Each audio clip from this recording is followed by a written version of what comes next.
ඔයාලා හැමෝම සාදරයෙන් පිළිගන්නවා ස්තුම්වා YouTube channel එකට. ඉතින් අද මම ගෙනාවේ VTT episode 145 වල explain එක.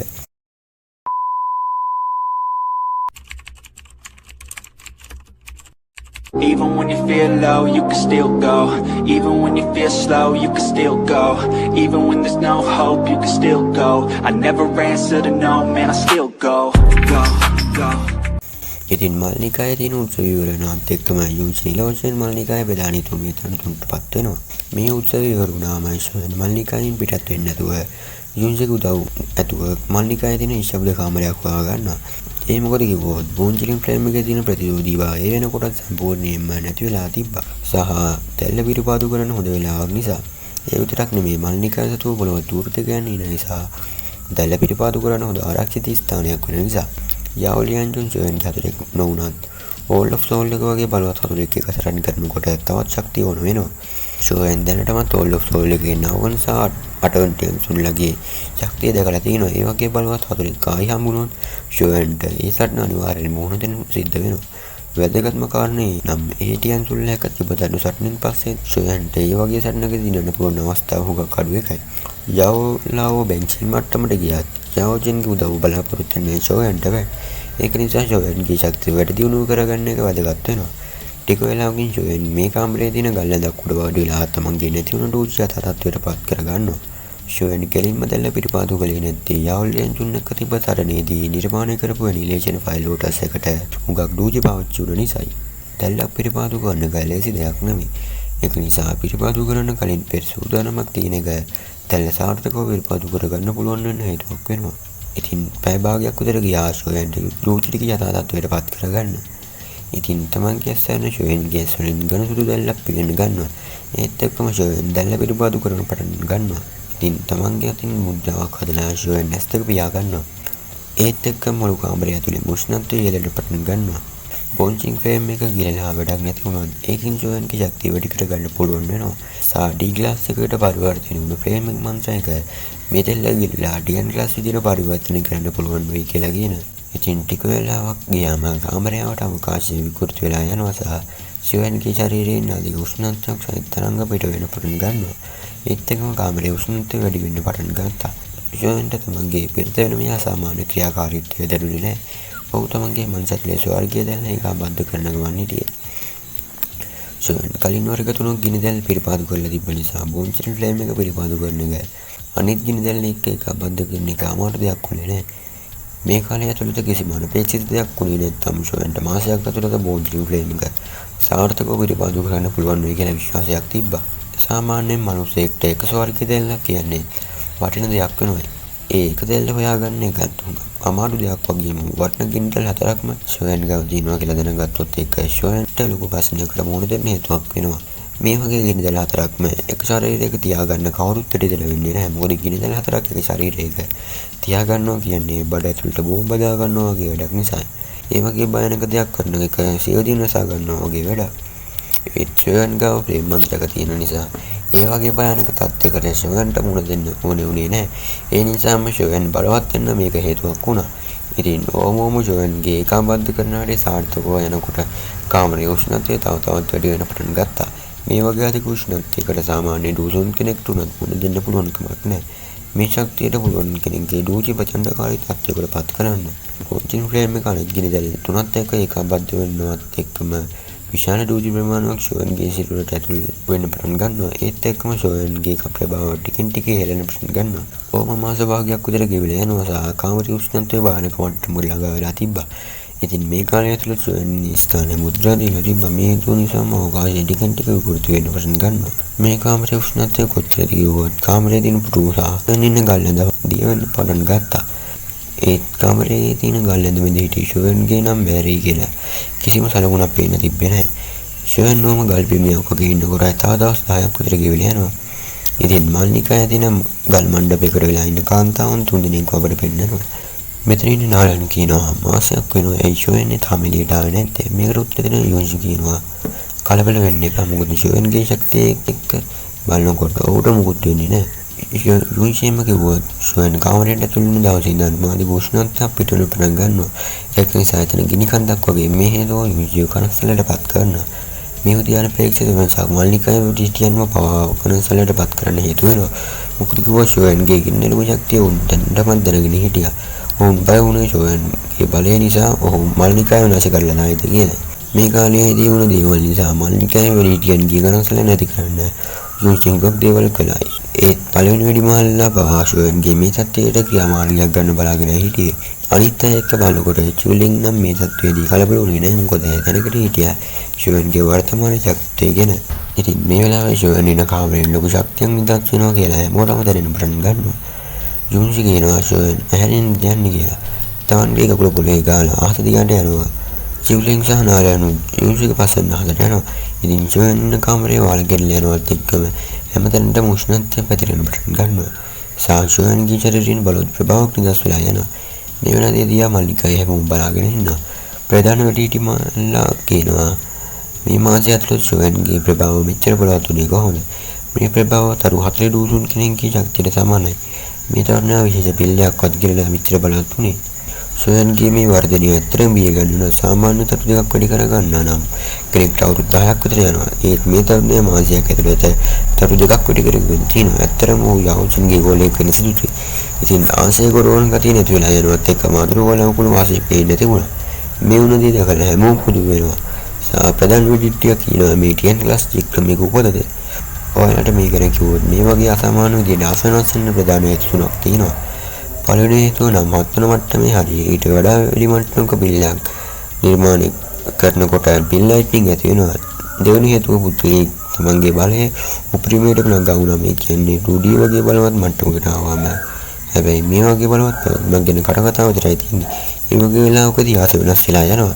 තුන්වෙනි හේතුව නම් ට්‍රේන් ක්ලාස් ක්‍රමයක් හරි ට්‍රේන් ක්ලාස් ඩූ ටෙක්නික් එකක් හරි උපත ලැබනකොට ඒ කියන්නේ නිර්මාණය වෙනකොට ආස වෙනස් වෙලා යනවා.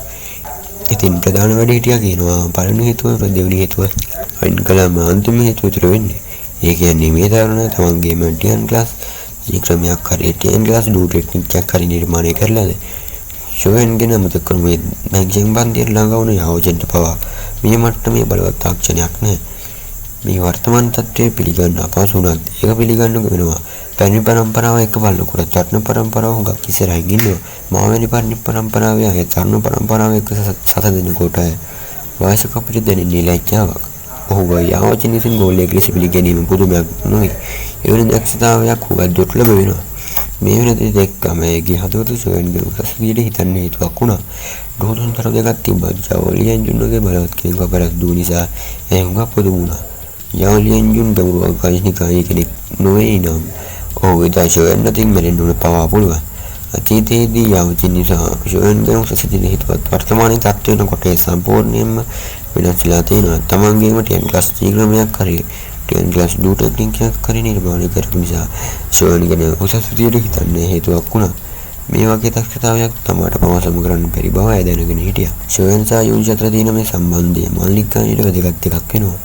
hina වෙන ගමන් වැඩිමහල්ලා කියනවා ජේෂ්ඨ සහෝදරිය ඔබගේ තියෙන ඉතාම නිවැරදි.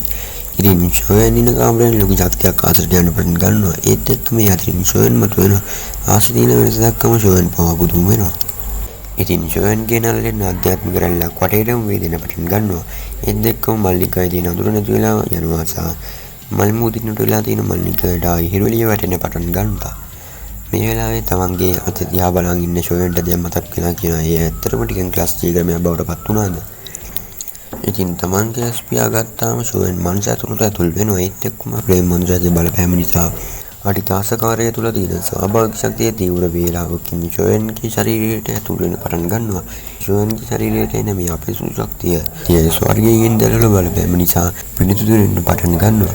ඒත් එක්කම ෂෝයන්ගේ ශරීරයේ තියෙන දූෂි සංසරණ වේග දාගුණයකින් මේල යන පටන් ගන්නවා. ඉස්තර වගේ ෂෝයන් වර්ග 4ක් දින්නේරු පාවිච්චි කරනවා. ඒ පෙත්ත පාවිච්චි කරලා දූෂිත තත්ත්වයට පත් කරගන්න ඕම නමුනේ නෑ. පුළුවන් ෂෝයන්ට පුළුවන් වුණත් Tamanට වඩා බලවත් කට්ටියක තරණ කරන්නේ. ඒ සඳහා විශාල රූචි ප්‍රමාණයක් වැය වෙනවා. ඉතින් ෂෝයන් කියනවා පරිණාමය වෙන එක තරම කන්ප්ලෙක්ස් වෙයි කියලා හිතුවේ කොහොම වුණත්. බෝන්චින් ෆ්ලේම් එකට පවා පුළුවන් උනේ ටියන් ක්ලාස් ලෝ ලෙවල් චික්‍රමයක් කරන්න වෙන. ඒක කොහොම වුණත් මේ වගේ පරිවර්තනයක් ඇත්තටම දරුණුයි. මගේ දැන් ශක්තිය තරු 4 දූසුන් මට්ටමේ තියෙනවා කියලා ෂෝයන් ටිකක් කලකිරීමෙන් කියනවා. බෝන්චින් ෆ්ලේම් එක නිසා ෂෝයන්ගේ ශක්තිය තරු දෙකකින් වැඩි වෙලා තියෙනවා. ප්‍රභු දූසුන් කෙනෙක්ට අවුරුදු 10ක් හරි දශකයක් හරි ගත වෙනවා තරු දෙකක් වැඩි කරගන්න. ඒත් මොහු මාස භාගයක් තුළ තරු දෙකක් වැඩි කරගෙන තියෙනවා. ඉතින් සොයන් කියනවා මට අනාගතයේදී මීට වඩා බලවත් රැඟේක ස්වර්ගයේ ගින්දල් හොයාගන්න වෙනවා. ඒ වගේම ගින්දල් හොයාගන්න එකත් උගත් දුෂ්කර කාර්යයක් වෙනවා. ඉතින් මට අනාගතයේදී බලවත් දැල්ලක් හොයාගන්න හුඟක් මාංශ වෙන්න වෙනවා.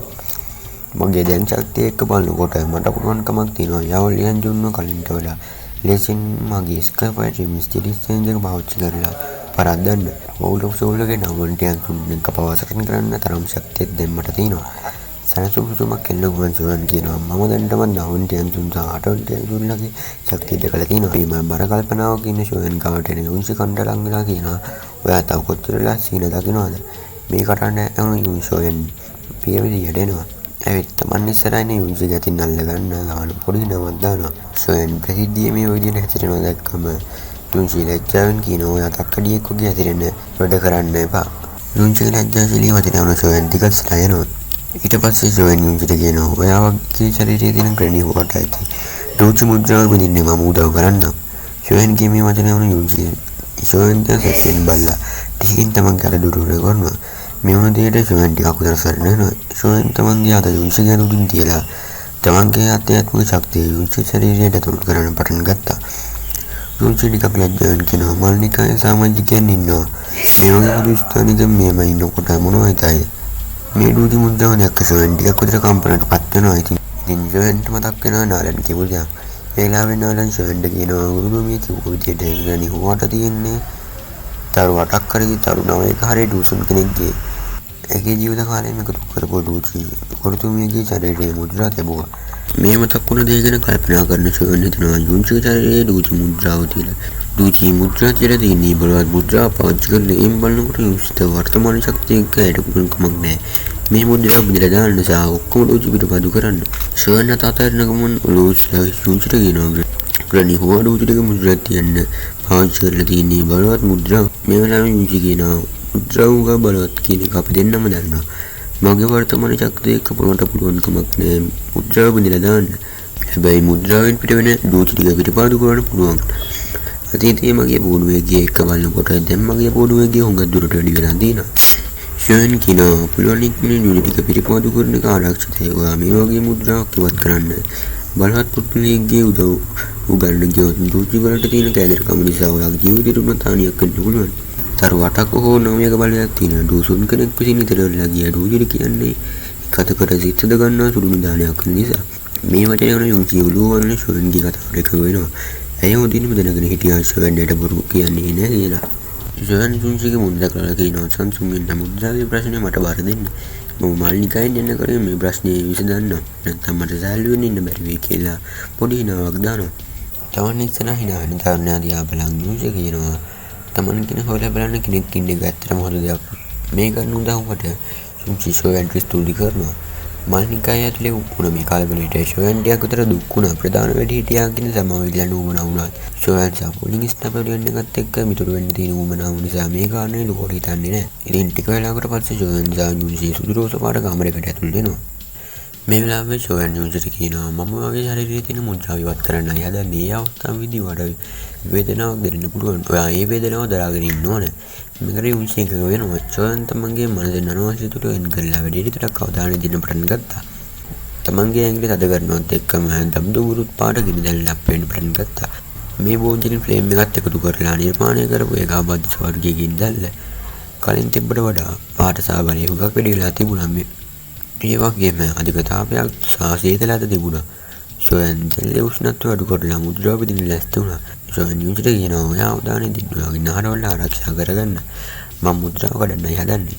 සොයන් යුන්සි කතා ඇතරලා යුන්සිගේ පෙරට අත තියෙනවා. ඒත් එක්කම ගිනිදැල් යුන්සිගේ ශරීරයට ඇතුල් වෙන්න පටන් ගන්නවා.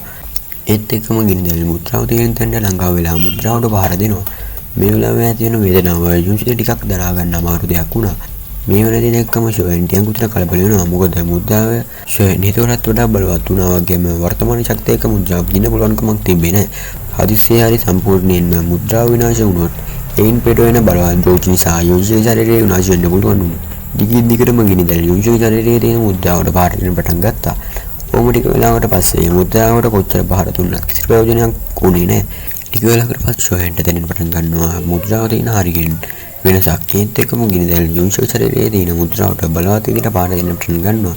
ඒත් එක්කම සුලියක් වගේ ගිනිදැල් හැමතැනම පැතිරෙන්න පටන් ගන්නවා. මේ වන දේ නිසා යුන්ෂි කටිල්ලේ පිට වෙන්න පවා පටන් ගන්නවා. ඒ තමන්ගේ නාරවල් ආරක්ෂා කරගත්තේ නැත්නම් නාරවල් පවා මේ බලයට විනාශ වෙන්න පොල් තිබ්බා. ඒත් එක්කම බලවත් ඩූජි යුන්ෂිගේ ශරීරයට ඇතුල් වෙන්න පටන් ගන්නවා. ඒ බලය කොච්චරද කිව්වොත් යුන්ෂිගේ ඇඟිලියක ගැවුණු ෂෝයන්ගේ ඇඟිලි පවා පිටිපසට තල්ලි වෙලා යනවා. මේ වන දේ දැකලා ෂෝයන් පවා පුදුම වෙනවා. මේ වෙලාවේ ෂෝයන් කියනවා මුද්‍රාව කැඩලා නේද? මේ ගහන යුන්ෂිගේ මුණ හතරින් පිරලා යනවා. අපිට ඉස්සරහට වොයිඩ් ඩ්‍රැගන් ට්‍රයිබ් එක සහ ෆෙන්සිං මට්ටමේ බලයක් තියෙන සූලිවත් බලා ගන්න පුළුවන්. මම මේ කිව්වේ නාවල් චැප්ටර් 3ක වගේ විස්තර වලට තව දේවල් එපිසෝඩ් එකේදී බලා ගන්න පුළුවන්. හරි එහෙනම් අද වීඩියෝ එක ඉවරයි ගියන්න එන්න.